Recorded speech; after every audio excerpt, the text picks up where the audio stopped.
All right. Good afternoon. Programming note. Monica Ernst will brief after I'm done. And then at 3 p.m. here today, in this very room, the President of the Federal Republic of Somalia, Hassan Sheikh Mohamud, will brief you following this conclusion of the Somalia Security Conference, which is taking place in Conference Room 2. The Secretary General is in Dubai for a while longer.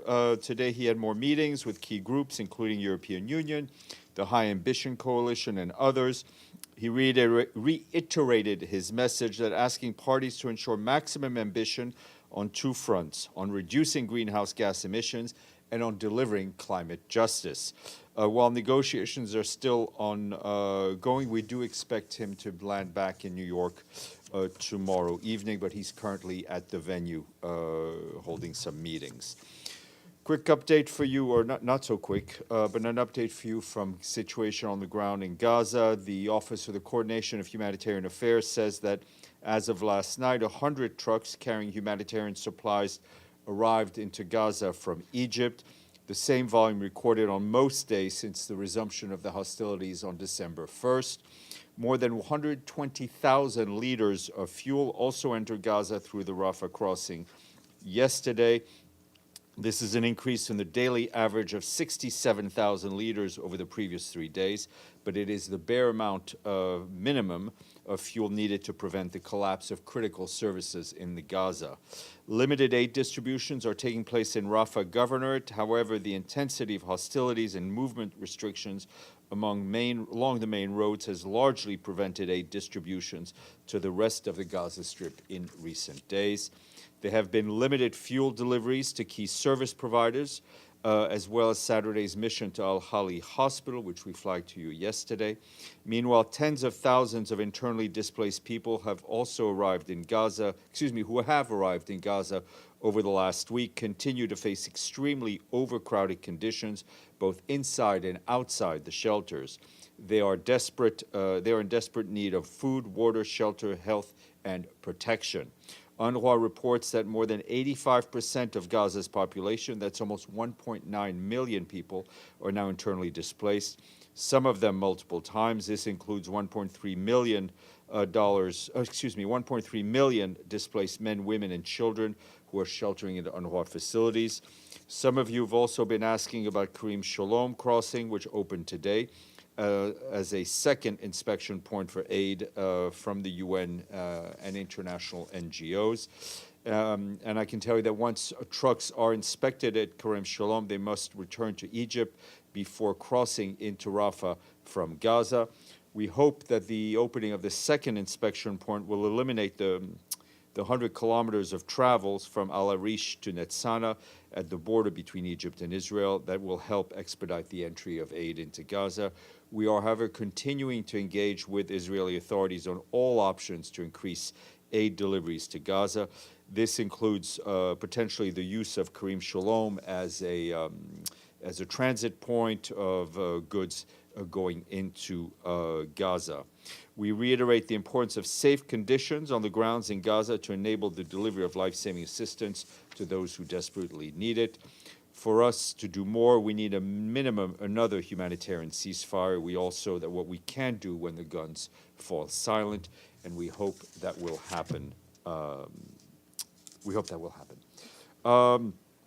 Turning to Syria, the Office for the Coordination of Humanitarian Affairs is warning that civilians in the northwest of the country are continuing to be impacted by the escalation of hostilities there, the most significant since 2019. Our humanitarian colleagues tell us that according to local health authorities, 9 civilians were killed, including 3 children on Saturday. That happened during the shelling that struck residential neighborhoods in Idlib city and in Sarmin. The shelling also set fire to a city market and struck displacement camps, destroying shelters for internally displaced people. This was the latest in the series of attacks over the past 2 weeks. On the 2nd of December, OCHA tells us that a school in Idlib was hit by shelling while students were present, causing injuries among students and teachers. Overall, since 5th of October, fighting in the northwest has killed at least 92 civilians, nearly 40% of them children, with nearly 400 others injured, according to local health authorities. Eastern Syria is not spared either. Heavy clashes in Deir ez-Zor continue to result in civilian casualties and damage to critical civilian infrastructure, including water stations and schools. About 27,000 people have remained displaced since late August, when the hostilities began. As we flagged to yesterday afternoon, the Security Council met on threats to international peace and security. Briefing the council members was Deputy High Representative for Disarmament, Adeji Ebo, and he said that reports related to the use of anti-personnel landmines and the use of transfer of cluster munitions in Ukraine are deeply concerning. Mr. Ebo reiterated his call for an immediate end to the use of these horrendous weapons, which have lasting and devastating impact on innocent civilians long after the conflict has ended. Today, our friends at UNFPA, the UN Population Fund, launched a $1.2 billion humanitarian appeal to support 48 million people with reproductive health and gender-based violence services in 58 countries in 2024. As an example, this sadly will not surprise anyone, Afghanistan is one of the most dangerous places for a woman to give birth, with one woman dying every 2 hours.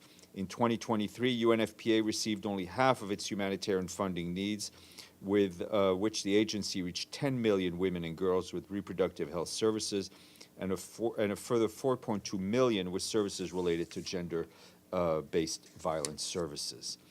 2 food updates from Africa, neither of them good. Our colleagues at the World Food Programme and UNICEF and the Food and Agriculture Organization tell us that according to a regional food security analysis released today, the number of hungry people in West and Central Africa continue to increase and is set to reach 49.5 million people between June and August of next year.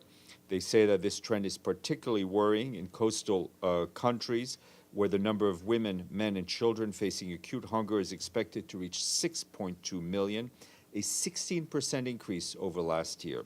Acute hunger in the region mainly driven by conflict, the impact of climate crisis, as well as high food and fuel prices. The 3 agencies call on national governments and financial partners to prioritize programs that strengthen climate resilience in food systems, livelihoods, and invest in social protection systems. They also recommended the timely development of implementation of emergency programs that address immediate food and nutritional needs of population experiencing crisis and emergency levels of food insecurity. And in Sudan, the Food and Agriculture Organization is urging an immediate collective action to avert impending humanitarian catastrophe. According to FAO's new projection, 17.7 million men, women, and children across Sudan are and will be facing high levels of acute food insecurity between October 2023 and February of next year. The most acutely food insecure population are located in Greater Darfur, Greater Kordofan, and Khartoum states. FAO stands unwavering in its commitment to support the Sudanese communities. Between July and September of this year, ahead of the critical planting season, the agency reached 5 million people to support local food production and sustain rural livelihoods. However, the instability and access challenges continue to threaten food insecurity. FAO urgently needs $75.4 million, which represents 80% of the funding required for the revised humanitarian response plan for Sudan from May to December 2023. That's $75 million.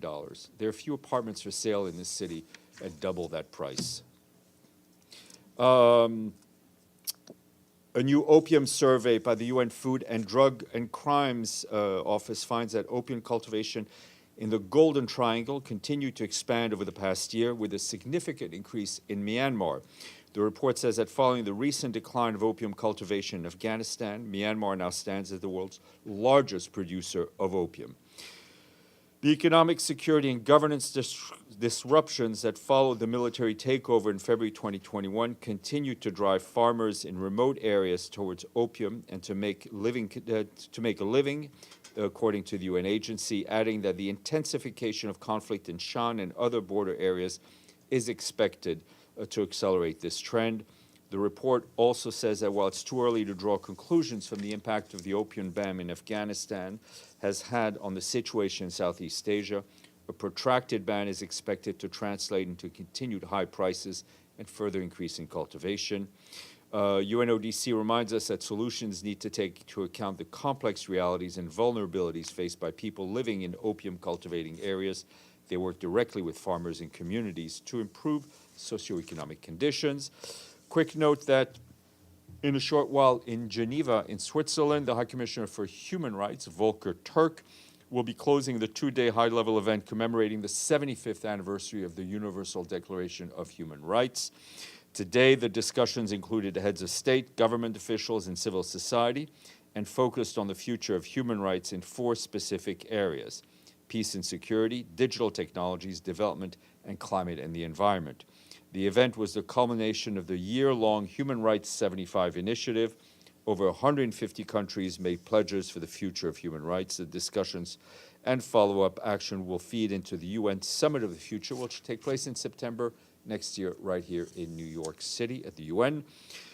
Today is the International Universal Health Coverage Day.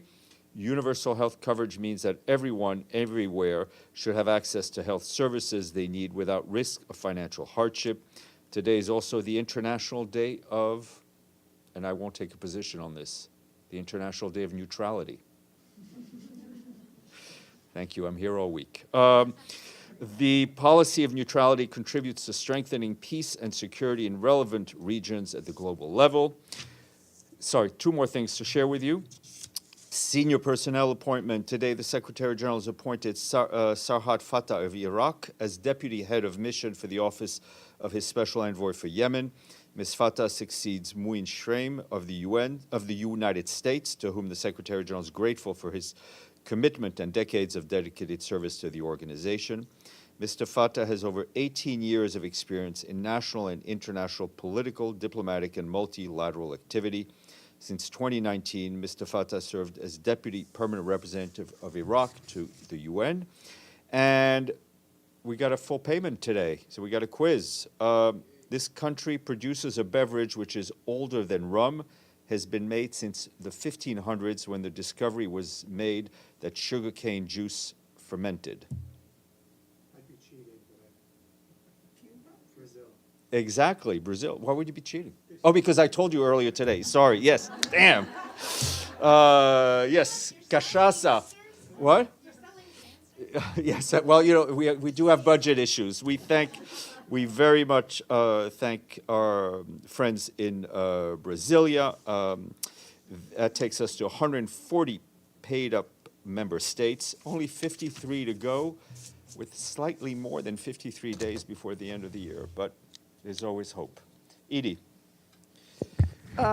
Thank you, Steph. First, is any aid getting into northern Gaza, or is it still that the only aid getting in is going to the Rafah area? Right now, the distribution of aid that we're able to do is in the south, in Rafah Governorate, in terms of our work. And on a completely different subject, does the Secretary General have any comment on the Houthi missile attack on a Norwegian tanker? This is not the first time we've seen such activities. It's extremely concerning and worrying. First of all, for the safety of the mariners and the ship, but also for the threat of against the freedom of navigation in international waters, which is paramount. And we call on them to cease any such activities. Ibtisam. Steph, my colleague Dia El-Kahlout, our correspondent in Gaza, was one of the men who were arrested by the Israeli army last week and were stripped naked and taken to unknown place. Also, since his arrest, his father-in-law passed away on Monday, and his father was badly injured in an Israeli airstrike, according to local media. Dia also had a child with special needs. This is why he was not able to evacuate to the south. Our newspaper still doesn't have any official confirmation even where he is. And his family is not able also to evacuate from the north to the south. Do you have any comments on his situation and his family's situation? Sure. We're very concerned about the fate of Dia Al-Khalut, your colleague. We know our human rights colleagues are also following this. It's been difficult for them to get information from the Israeli authorities. We do know that they detained a large number of male Palestinians, including your colleague, and it's very important for us that his whereabouts be clarified by the Israeli authorities. And it's yet another testament to the difficulties that journalists have in covering this issue. I have another related question, and that is I brought to the International Committee of the Red Cross to ask about his situation, but also to ask about whether they were able to visit any detainees under Israeli detention centers. And one part of the official questions answer that I was giving is the following. On October 7th, 2023, the Israeli authorities took the decision to suspend ICRC detention visits until future notice. The ICRC has since not been able to visit any Palestinian detainees held in Israeli places of detention. So my question here to you, was the UN able, to your knowledge, is the UN able to visit any of these detainees? No, not that I'm aware of. And do you have any comments on this specific Well, statement? I mean, I think it's important that the ICRC be allowed to visit detainees in Israeli jails, which they have been in the past, as I understand it. And it's also important separately for the ICRC to be able to visit those hostages currently being held by Hamas in Gaza. Deji, then Pam. Hi, Steph. Today I'm going to have two very simple questions, I think. I get to judge this complexity you of can the judge questions. that, yeah. Okay. First one, Ukrainian President Zelensky is now in the United States. Is there any plans for the UN officials to meet with him? No, my understanding is I have no knowledge of him coming to the United Nations.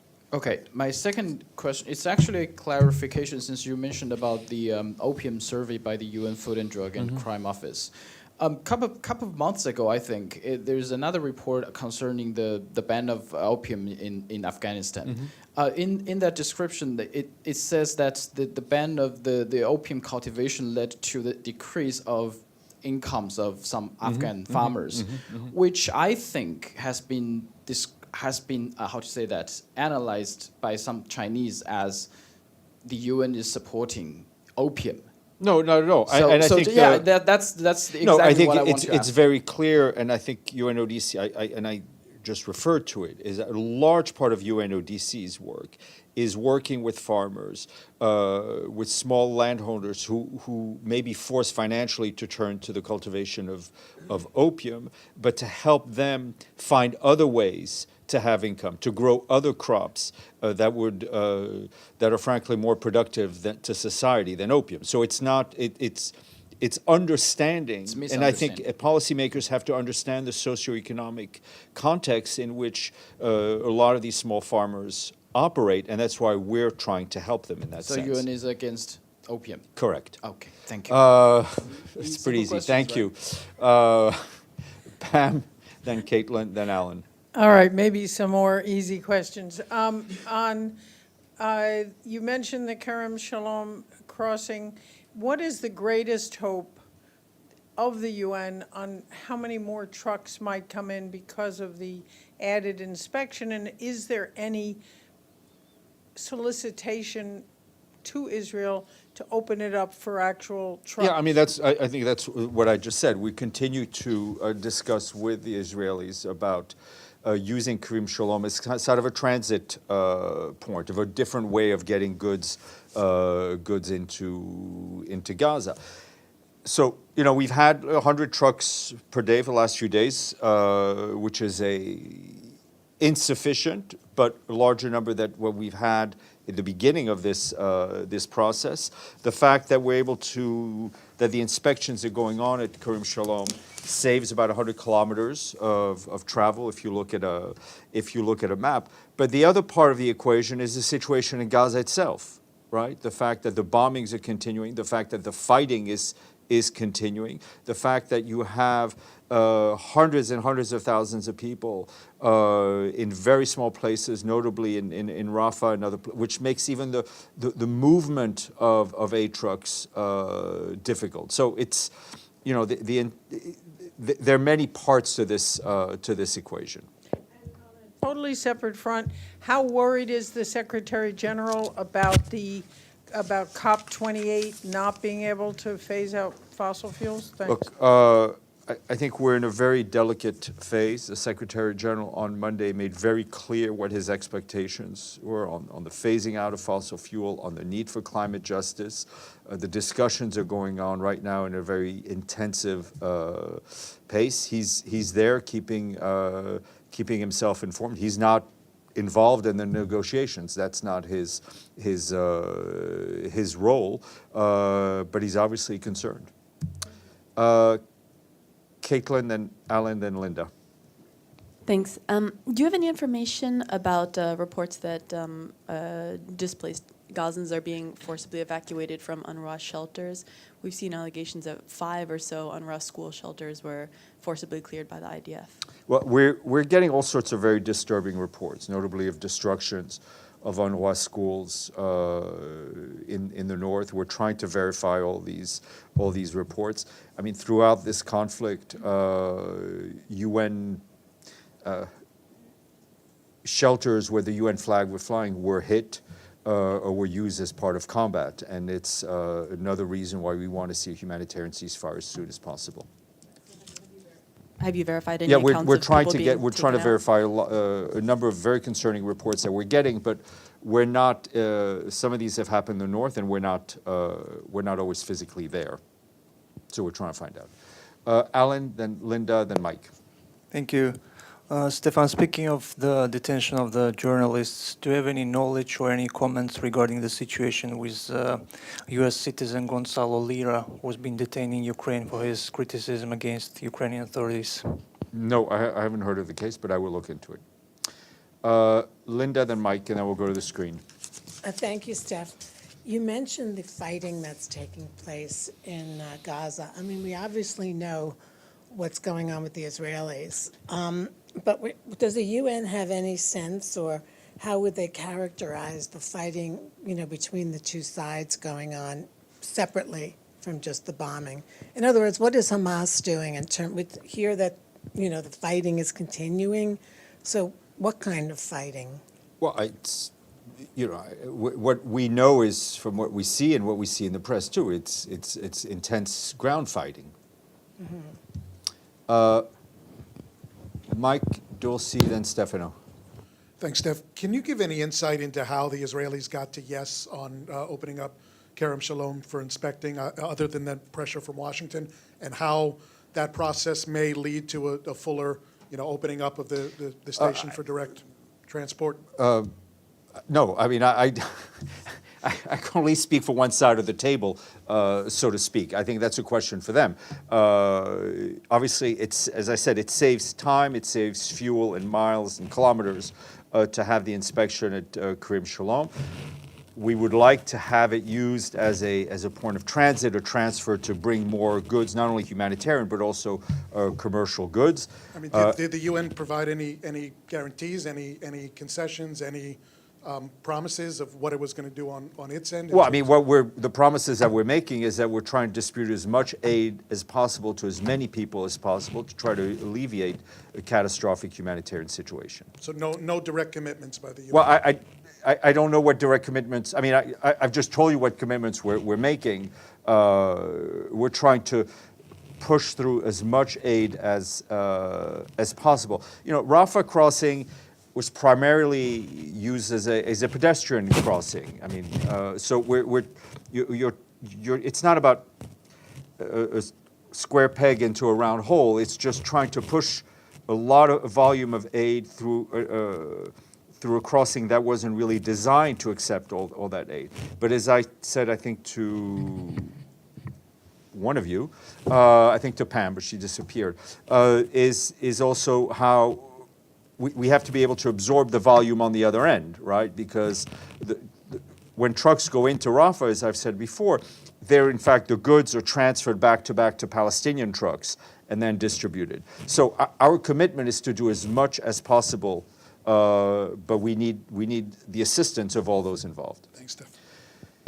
Dulcie, then Thanks. Stephanie. I just wanted to go over some aspects of 2712, Resolution 2712, because Secretary General said he mentioned humanitarian notification. That was part of the, what is that referring to? Well, the humanitarian notification is deconfliction, where we tell all the parties involved in a conflict where we are and where we're going to go. Okay, so deconfliction and this humanitarian notification are one and the same because it's actually separate. That's my understanding, but Okay. I don't have a perfect record on understanding Okay, things. and then this working group he was going to form, or he did form? Yes, as soon as we have something to announce on that, we will. Okay, another question, if I may. What is the UN doing about the possibility of an influx of Gazans into Egypt? It seems like that is Well, on the that's not brink. something anyone, at least on the UN end, would want to see, and I know that's not something the Egyptians would want to see. But are there plans to accommodate this possibility? Listen, we have all sorts of contingency plans. I will leave it at that. Stefano, and then we'll go to Abdel Hamid, and then Mushfiq, and then we'll come back to Miriam. Thank you, Stéphane. A jailed Russian opposition figure, Alexei Navalny, is missing, the supporters say. Now, the question is, did the UN has been informed of that by those supporters? Are you No, involved? I mean, I think the question came up yesterday. These are indeed very concerning reports, and we hope to have some clarity on his whereabouts. Abdelhamid, Mushfiq, and then Miriam. Thank you. I hope the sound is good. Yes, sir. Perfect. Thank you. I have 3 questions, and I hope you are patient with me. You will be patient. First, today, I mean, there are more than 18,000 Palestinians killed, more than 50,000 wounded, and about 7,000 missing. At what number the UN gonna change its discourse and call what is going on other than fighting or conflict or war between Israel and Hamas? When the UN gonna change the language and call it what it is, as it is, a genocide?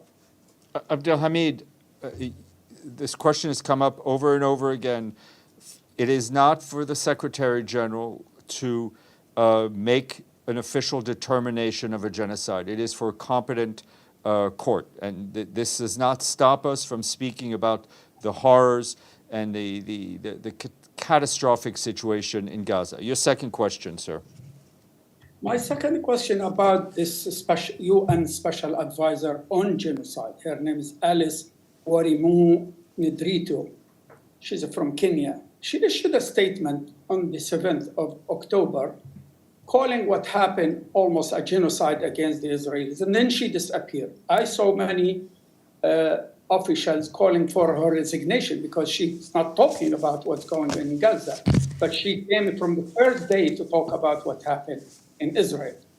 Do you have any any information about? Is I mean, she a UN staff? she continues. Is she under the Secretary General's help? She continues her work with the confidence of the Secretary General, and I'm happy to put you in touch with her office if you have specific questions for her. Your third question, sir. I wrote to her and no one answered. I just for your information. Okay, well, She we'll didn't make sure ask. they do. Her office did not answer me. My last question, the killing of Palestinians and these atrocities committed is becoming no news. For example, today, six Palestinians were killed in the West Bank by a drone. A hospital, the only hospital functioning in the north, which is Kamal Adwan, was stormed, and they arrested all the men who are working, doctors, nurses. And the third, as you just mentioned, a shelter owned by UNRWA completely was destroyed. So these developments becoming no news, no one talk about it, no statement, no comments from Winsland. Abdelhamid, Abdelhamid, with respect, journalists decide, every journalist will make an informed decision about what is news and not news. It has not stopped us from speaking about the situation in Gaza. We speak about it every day. We keep it, it is usually the top of my briefing every day. We also speak about all the other horrific things that are going on in the world. But what is news and not news is up to journalists to decide. Mushfiq. Thank you, Stéphane. Six leading international human rights organizations, including Robert F. Kennedy Human Rights and ICRC, urge international community to stand for the protection of fundamental rights in Bangladesh, as the regime makes the whole country in prison ahead of so-called election. May I know what steps UN is taking for rescue fundamental rights and voting rights in Bangladesh? I mean, we continue to engage on this issue and continue to call for the organization of free and fair elections in which every Bangladeshi can vote, free of intimidation or free of any repercussions. One more, if I may. Yes, sir. On labor rights, the Amnesty International issued separate statement for the labor rights. As you know, the garments workers struggling for their minimum wages, whereas government is attacking and they are not getting their pay. So I haven't. What is your? I would encourage you to check with our colleagues at the International Labor Organization. Miriam. Hi, Steph. Thank you. I have a question regarding Afghanistan. As you know, DSG Amina Mohammed met with some Afghan women's rights activists yesterday here at the UN. Would you be able to give us some details on that meeting? What did they talk about? Was it about the assessment report? I know that some civil rights activists, women's rights activists are worried about the assessment report. And also, Kristen asked you this question yesterday, but I would like to just raise it one more time. There has been like 3 meetings behind closed doors after the assessment report was published. Do you think that Afghan people, especially Afghan women and girls who are living in hell currently, deserve to actually know what is going on and how their faith is being decided for them? Is there going to be a meeting that they would know that what is being discussed regarding the assessment report and future plans, and probably it's the start of the talks with the Taliban? Can you give us something on Sure. that? On your second question, we are always for more transparency, and I think more transparency in the work of the legislative bodies of this organization helps with their credibility. The choice of format of meetings is one decided upon by a member state. So I would encourage you to ask the presidency of the council for the reasoning behind that. On your first question, as you know, the issue of Afghanistan, especially Afghan women, is near and dear to the Deputy Secretary General's heart. You remember she went there with Sima Bahous. But as usual, you know more than I do, because I didn't know she had that meeting. So let me check what I can find out for you. And on that note, I will leave you with Monica.